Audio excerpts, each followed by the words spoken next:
Hey all, so this is something that I may have mentioned in my depression videos. I don't remember. It's been a number of years, and I've recorded many videos since. So this is regarding something you probably may have heard of or experienced, and it's called seasonal affective disorder. Yeah, I know. The acronym is SAD. I'm sad. I can't turn my neck more because I have damage my neck. And I have it, and it turned out so does my wife. Now, you're going, whoa, what are the odds of that?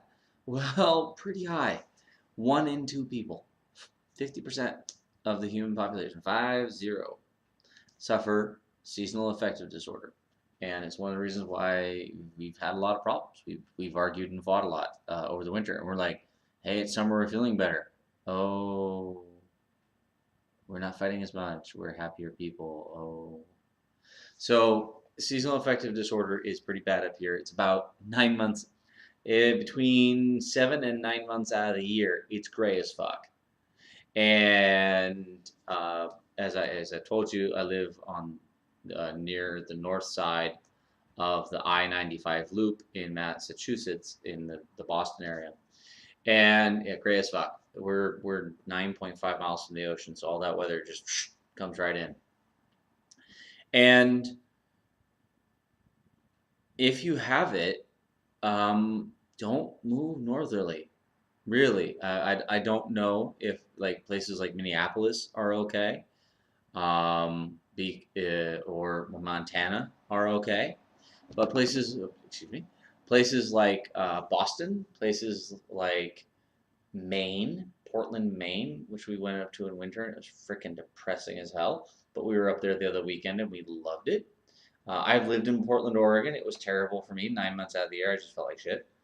And Seattle, if we do end up getting a job there, we are going to be dosed on antidepressants, uh, so that we are not suffering.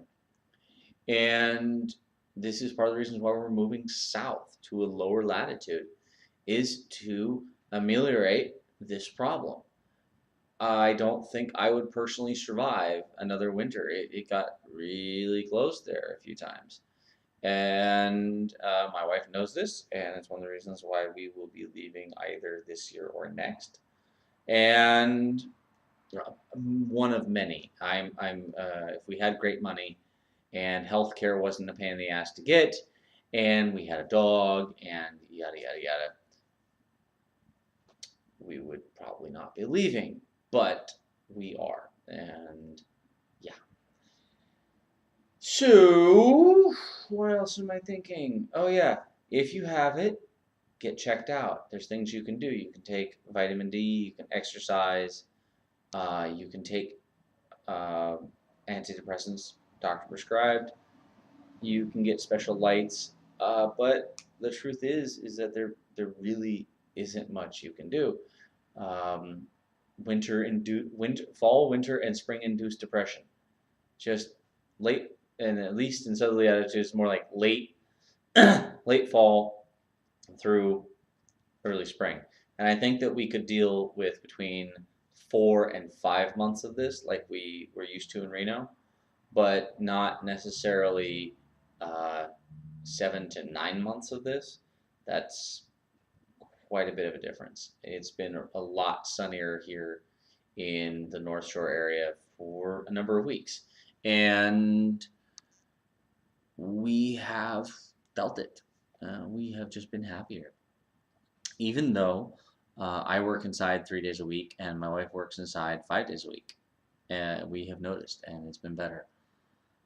So yeah, I guess if we had a lot of money, we would probably live in like Albuquerque in the winter and Portland, Maine in the summer, because we liked Portland, Maine rather a lot.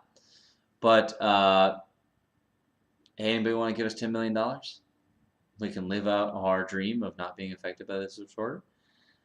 Uh, Anywho, yes, we are moving and we're looking at North Carolina and Virginia, as well as Southern Ohio and Western Pennsylvania, maybe? I don't think we'll end up there though. Anyway, hope you all are doing great. And remember, Seasonal affective disorder, SAD, is a bitch. 50% of us suffer from it. It has nothing to do with whether or not you're have mental health problems or not. It is literally just a human reaction to the climate, and it may explain the cultures in a lot of places like Boston, Scotland, so so on and so forth. Norway, I think, used to have like the highest rates of suicide, and it probably had to do with SAD. So, hope all you're having a great week.